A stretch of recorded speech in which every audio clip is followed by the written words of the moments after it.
Hey friends, my name is Allison Steele, and you're listening to Unravel with Allison. Unravel with Allison is a show where I take a concept that's got me in knots and we unravel it together. Thanks for being here. Hey friends, and welcome to another episode of Unravel with Allison. Today we are talking about imposter syndrome, and we are going to start with the ages, a timeline. There's a timeline that I created last summer that was pretty cool. Basically, I made an Excel spreadsheet with all of my main events. It was marked as a timeline, so every age was marked, every year was marked next to it. And whatever job I was working at the time or whatever school I was attending at the time, I had in one column. Whatever house I lived in at the time was at another column. Any major life events, graduation, passing of a loved one, birth of a sibling, any of that kind of stuff went in another column. And on the other side, I was going to pair up my astrological patterns.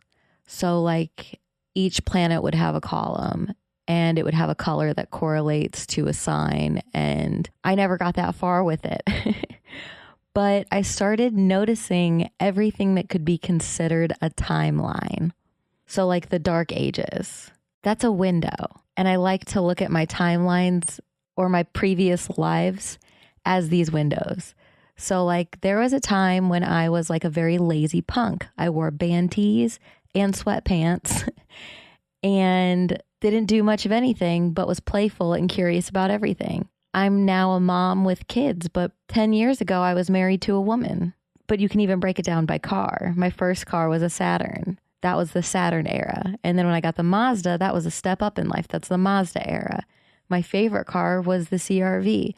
That was a blast of an era, full of adventures.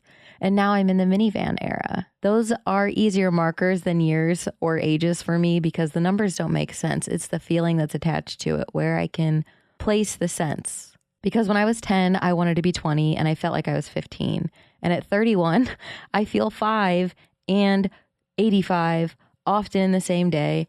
And I don't know. I've just been many things, living many lives. To remember that when I don't feel like myself now, or when I don't believe in myself now, I can look back on any of those timelines to pull me out when I am facing these blockages. And blockages to me are part of yourself that is trying to face itself, but you won't let it. Honestly, like they are blocked ages of time when you had the capacity to learn and do this thing that you didn't. You had time to develop and nourish this thing, but you chose not to.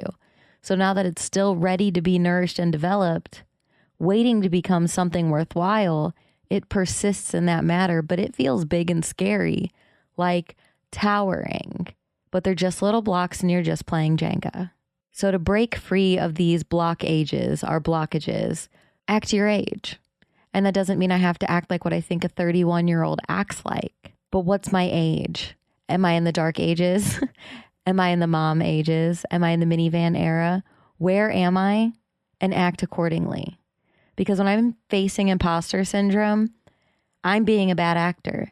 Whether you're focused on being real, that you become stuck in your way, like that's not me, I'm just not going to do it. Or you give yourself that self-fulfilling prophecy of like, I can't do that, so I won't even bother trying. You're not expected to be perfect on the first try at anything you do, but facing yourself is important. You've forgotten that acting is faking it, and you're allowed to do that honestly and have fun with it. You're allowed to fake it till you make it. It's called trying, but you're not just trying to do it. You're actually doing it. You're developing the skill as the process. You are faking it, you are acting, but that doesn't make it any less real. Your blockages are parts of you that are ready to be built. Every week, I host a 3-hour radio shift where I don't get to pick the music, but I am the DJ for that platform. And the first time I sat in the booth to do a shift, I cried almost all the way through it. I did not want to do it at all. And I could barely speak. And when I did speak, it's like I know I said words, I know, but I have no idea what I just said or if it was coherent. Oh, I could barely breathe, let alone think or recall what I just previously did. It was just pure terror every time I had to turn that microphone on. Like, I was embarrassed to have the audacity to sit at that microphone during a live broadcast, let alone speak into it. I would just have no mental comprehension and hope that I wasn't messing up or embarrassing the station. And I get the same way when I'm leaving voicemails. Like, I know how to do these things. I know how to speak into a microphone. For some reason, this on the spot right now type thing, it's still that thing where I don't even remember what I said. I just hope I didn't mess up too bad. And it's kind of even worse now that I've edited hours of myself. I misspeak so often and I don't notice it until I'm in the editing process. I'm not hyper aware of it until I'm in the booth editing it though. Like, I think I know what I'm saying as I say it here, but there are so many times where I'll catch myself saying the exact opposite of what I mean. And sometimes I even catch it in the editing process and I let it slide and I hope that you'll get it because oops, but it colors the rest of the conversation so well that it doesn't make sense to take it out. So please bear with me and just monitor your own discernment. Think for yourself whether or not things make sense, because they make sense in my head, but they don't come out of my mouth the right way every single time. But to see those blockages as hurdles, that was overwhelming. And I dreaded that shift with a fiery passion. I would hype myself up and like get myself in a good mood to get in there, and it didn't help. And sometimes I would like take it super easy, have a good breakfast, relax and meditate beforehand, and it didn't help. The more I tried to overcome it, the worse it got. But when I insisted that I'd look back and appreciate doing it, like it made it easier to do. To know that like I'll be good at this one day. Maybe today's where I start. It would be fun to claim the title of a competent DJ. So regardless of my prep work, I'm still going to show up and attempt to be the competent DJ. When I have that little voice in the back of my head that insists that this is going to be worthwhile, it starts to just become a reality the more you show up and do it. And this week I had a production meeting about developing content for different platforms and in different capacities. And even like I've had the idea of interviewing somebody for my show, and I'm afraid that it'll take away from what we have here. And I'm afraid and I'm afraid and I'm afraid and I'm scared and I'm embarrassed and I don't want to do this and I don't want to do that. I don't want to look this way and I don't want to look that way.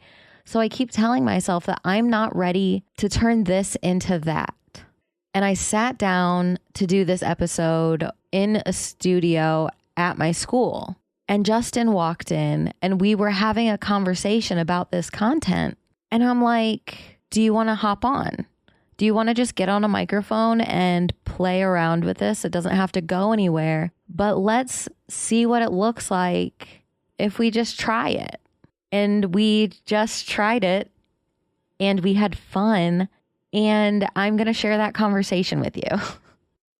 Facing myself and doing these things that I tell myself I can't do or I won't do or I'm not ready to really have that moment of like, actually it's available right now. Why not take advantage of it? Why not see what we can work with? Why not do something with this? Like, guess what? It's fun. When you start acting like you belong, you develop your character. And the more character you develop, you're suited for more roles.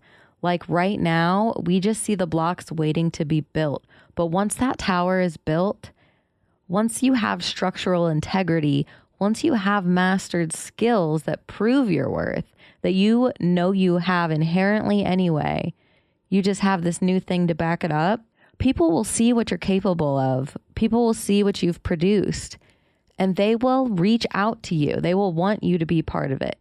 Justin and I didn't talk about this on the show, but we were talking about it separately, where when he was looking for sponsorships for to promote his fighting, he mentioned that, you know, he made the rounds and exposed himself, told everybody who he was, what he was there for, what he could offer, and if they were interested. And most people just took the card and said, thank you. And then he started fighting and really like getting a good track record, making a name for himself, you know, had sponsorships where somebody took a chance on him. But then those people from before who had his card, after that third win, after that fourth win, they're the ones reaching out to him like, hey, remember me? We talked about sponsorships. Now I'm interested. They're seeing what he built and they're reaching out to him. They're seeing what he's capable of in the studio and they're like, oh. And when people in positions of power are faced with somebody who wants solid talent to support their efforts, they point him in Justin's direction because they know what he's capable of. It's no longer that self-promotion, gotta prove my worth, gotta prove my worth. At some point, your work speaks for itself. And that's why this is important, to fake it till you make it, because one day you do make it. Deciding what making it is, that's what's going to kind of make or break your imposter syndrome. Like, if you need to be this thing today and be perfect at it, you're probably going to face that imposter syndrome often. If you can approach your life with, I'm acting in this age. This is the era where I develop this. This is the era or the space or the arena where I have to show up as this person to become this person. All those years of unused talent waiting to become something worthwhile, all those blockages are now assets. They're now tools. They're now energy that can be focused on the goal, on the passion, towards the projects in light of your era. So it's time to act your age. Yeah, but like I said, I was nervous to introduce any type of interview scenario and have been excited about the idea of it, but really nervous about trying it. So this is our first rodeo, and welcome Justin Richterwine to the podcast as the first interviewee and as my friend and supporter in my educational experience and my professional development. Today I have a friend with me. Justin is here, and today we are going to talk about imposter syndrome. Justin, welcome. Hello. How are you? I am doing well. Justin helps me get past a lot of my barriers. And when I do have those imposter syndrome feelings, he has some pretty great outlooks on, I don't know if you even have these feelings. Do you get them? I mean, I do get them. Yeah. Especially with all the activities I'm involved in, fighting, music, I definitely get them, and I don't think a lot of people realize exactly what it is too. So cool. Let's start there.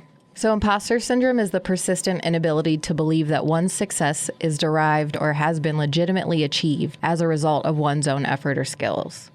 Another way we put this is the condition of feeling anxious and not experiencing success internally, despite high-performing, external, objective, obvious examples of you doing these things. The condition often refers to people feeling like a fraud or a phony and doubting their abilities. Justin, what do you do for fun? Well, I like to do music, and I am a professional fighter, so kickboxing, boxing, MMA, and I've been doing that for 10 years now. So these feelings. These feelings occur, definitely, especially in such a high output, mentally, physically, that type of environment, But every fight, I get that, like, in my head where I'm like, why am I here? Am I good enough to be here? I've had over 35 fights with belts hanging up at home, at the gym, and of course, anybody outside looking in is going to be like, well, hell yeah, you're qualified to be here. But inside, I'm like, am I?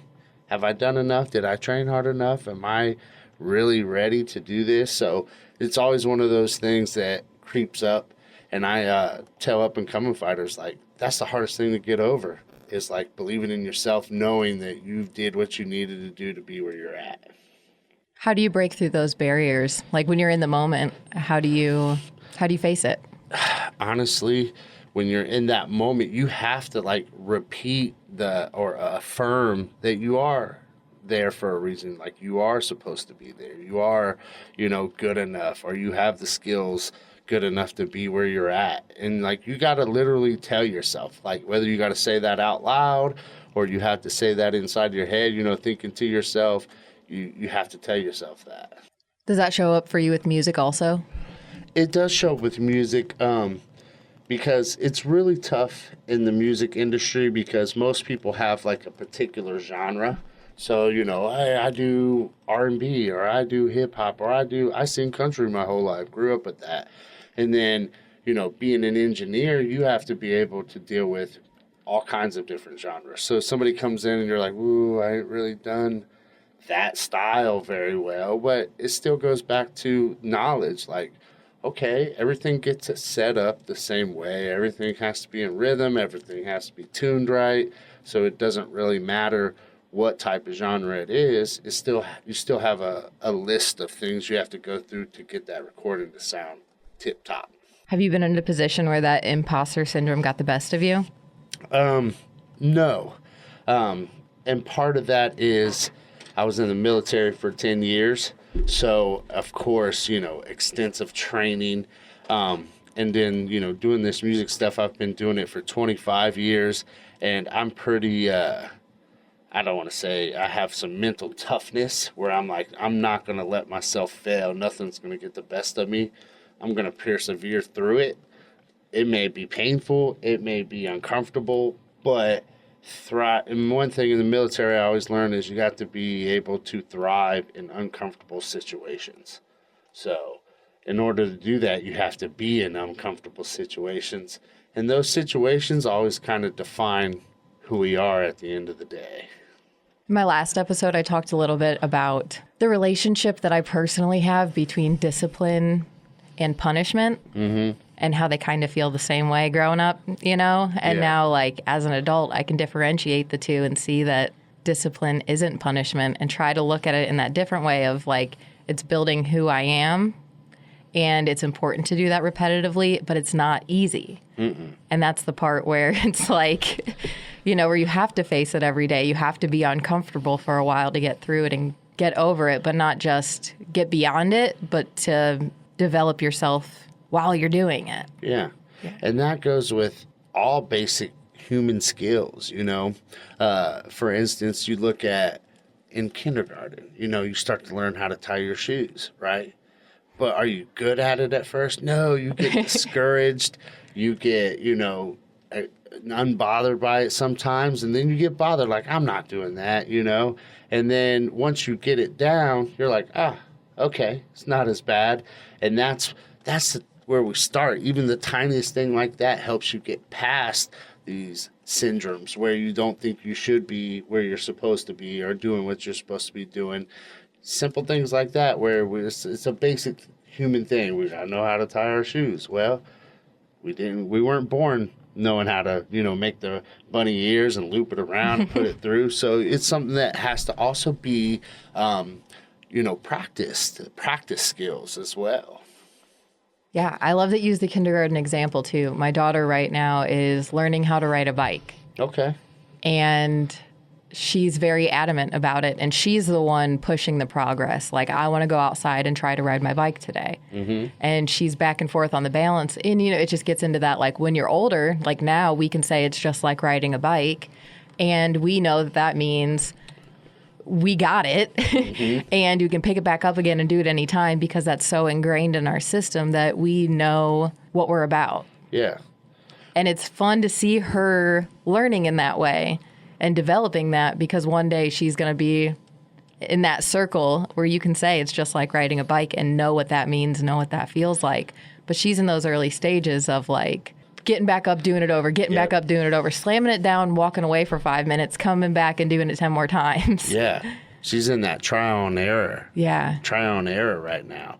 Because, even as adults, we look back and go, easy as riding a bike. But if we stop for a second, you'll have that, your eyes will shift off and you'll zone out and you'll think about them times that, I remember that time I wrecked on my bike. Mm-hmm. I remember that time I hit something and flipped over the handlebars on my bike. And that right there is a great cause because we learned from it. We grew from it. Doesn't mean it was super easy. Doesn't mean right now me and you couldn't see a bike and go jump on it and ride it and be like, I ain't done this in a long time. Maybe a little woggly at first and then, we're off. But we also had to put ourselves in those situations to learn that trait and, fail at that trait as well. Because one thing that I like to tell people is anything worth doing, you're going to fail at it a billion times before you're successful at it. It's just the way it is. Like, you're not just going to come out and say, hey, today I'm going to learn how to play the piano and jump on a piano. And next thing you know, you're playing Ode to Joy or Beethoven or something crazy. Like, no, you're going to learn Twinkle, Twinkle, Little Star first. You're going to butcher it.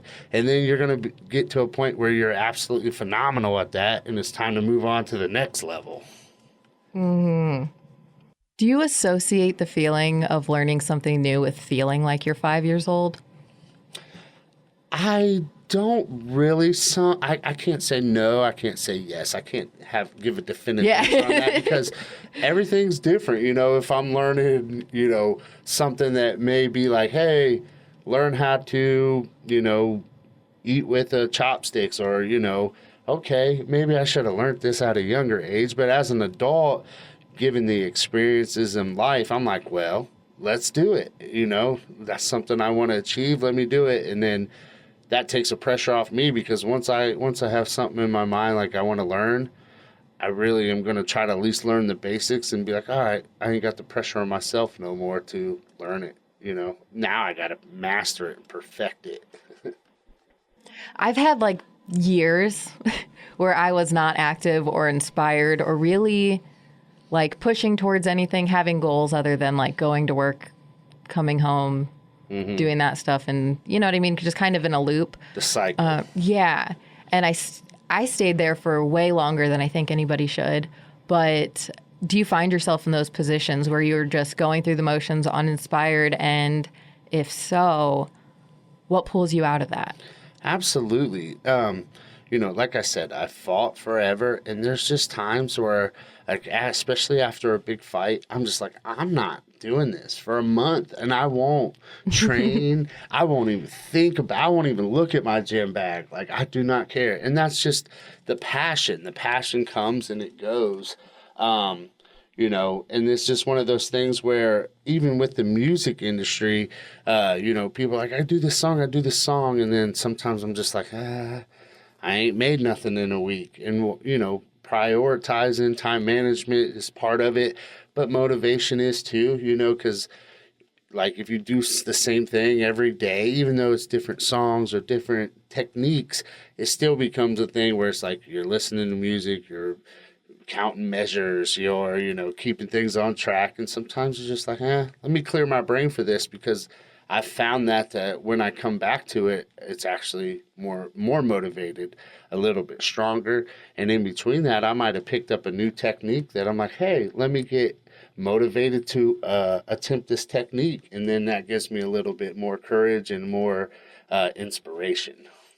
I like that because I beat myself up when I like don't stay, when I'm not working the muscle consistently. I tend to like give myself a hard time for it, but it is almost that much harder to do when you're uninspired. Mm-hmm. Like taking that break, I think, is really important. But it is. You're also juggling, I think, more than most of us, because you do have the music and the fighting. And what else are you up to? I mean, we got the record label going. We got kids that are in every sport, every which way. The food truck, is going big time. So yeah, a lot on the plate. Yeah. That's like, to me, that sounds almost dreadful, but it's interesting to hear that you're able to like, to literally juggle it, to set it up and to say like, okay, we're not hands on that right now, but it still exists and it's still important. But the way that I think I tend to focus on things are like whatever the project is the project for the year. You know what I mean? Yeah. It's fun to hear how you're able to weave in and out of that, because that's not a skill that I've developed yet. Yeah. And then, and it helps you from staying burnt out too, And keep going. Yeah. And there's some people that just can't. They're one task oriented. I cannot do anything else until this task is done.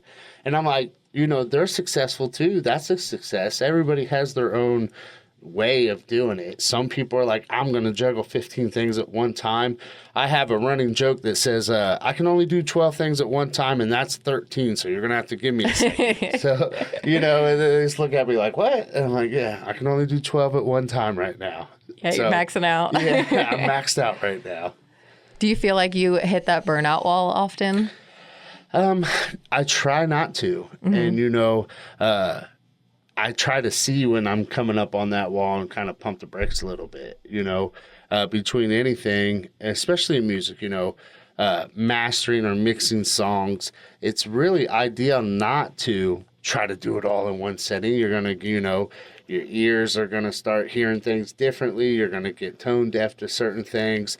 I've had more success where I work on something for a few hours and then go do something completely irrelevant to what I'm doing, and then maybe come back and maybe be like, I'll touch it in a couple of days.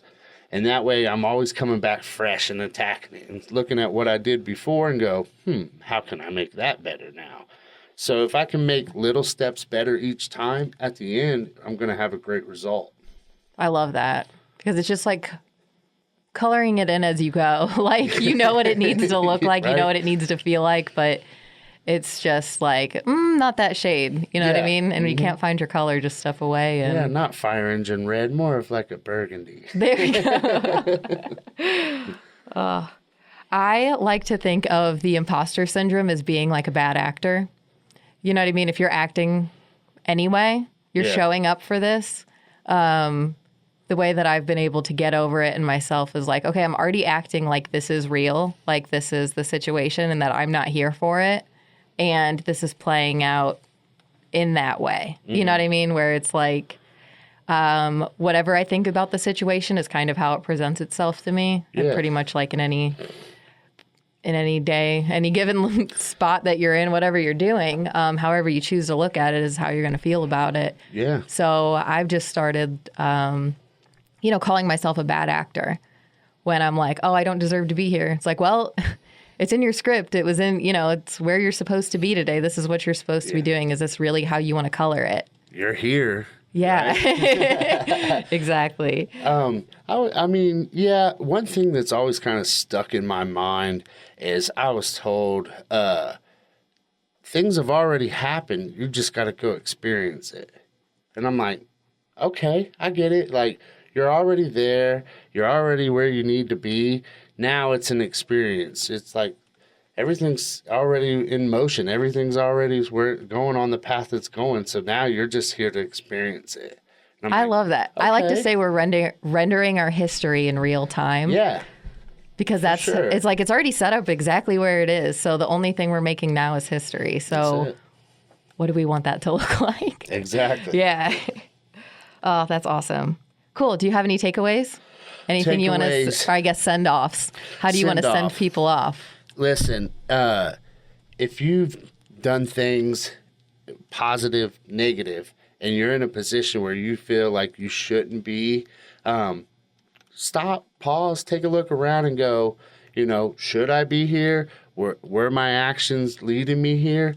Because, very rarely do people get to a place where they're not supposed to be. Like you're not going to be in this huge studio if you don't have some knowledge and you have put in some work. People,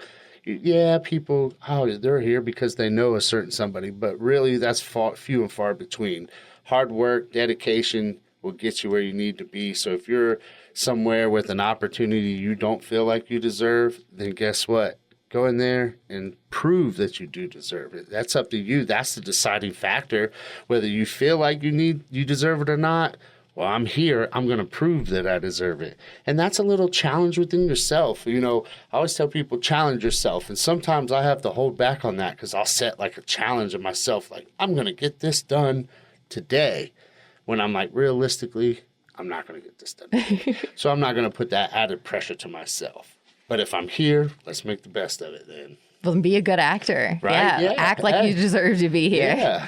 Beautiful. For sure. Uh-huh. Awesome. If anybody wants to check out your work or what you're playing with right now, how can people find you? Hey, we're on X. We're on Instagram, Lyrics, LYRIX_records. You'll see lyrics, links up there. And we got, songs coming out. We got the link to our SoundCloud on there. We got a couple artists that are coming out, and we're constantly doing something in the studio, music, whether it's commercials, whether it's an actual song, whether it's, some voiceovers for whatever. We're involved in some kind of music production, so check us out. I want to say thank you again to my beautiful guest, Justin Richwine. This was so much fun, and thank you for being a part of my first interview for this podcast. It means the world. Now, in the music scene, Justin goes by Comical. Before you go, Justin has shared one of his songs with us, No Competition by Comical, featuring Eden and Stokes. This is one of my favorites. Please enjoy. Ooh, yeah. It ain't no competition. I was told to drop by, so I'll be setting it high. But it's better together, so together we'll ride. You wanna step foot in the light? Well, it's welcome to all, and the future looks bright. Gonna laugh at all the imitation. Imagination is the only limitation. Laziness, the rival of creation. So come on down. Yeah. It ain't no competition. I'll tell you if it was. I know we got the vision. So come on, step to us. The way that I train and playing the game is the burning they brain, I'm bringing the pain. So stay in your lane or turn to a stain, cause we are not the same and that ain't gon' change. I ascertain that any competition being brought is in vain. It won't stand to the strain and for it's just lame. And to add to your disdain, yeah, my aim is the game. Like a spark to a 5-alarm flame, wild and tame. My position on opposition is bound to get slain. Me and the gang is like a pack of Great Danes. Big dog status, try and yank on my chain. And that'll be the moment my demeanor gon' change. Cause it ain't no competition. So come on, step to us. Give me the beat and let me do some damage as I'm blowing it up. I cut loose with the cannon, never fucking it up. I got a sick advantage with the cut and the tongue. I wrap it up in a bandage cause I spit it too venomous. Come and get bit with it, fuck competition, diminish it. Murder the track for the witness. Say to my heart, give me the fuel to replenish it. Flip senses in an instant. Constrapt me with bitch shit. When I meet in my junction, I'm a buckeye boy. Beat some percussion, I make you feel my noise. And I poke the needle in your eye to see my point. Whoa, comical was out of control.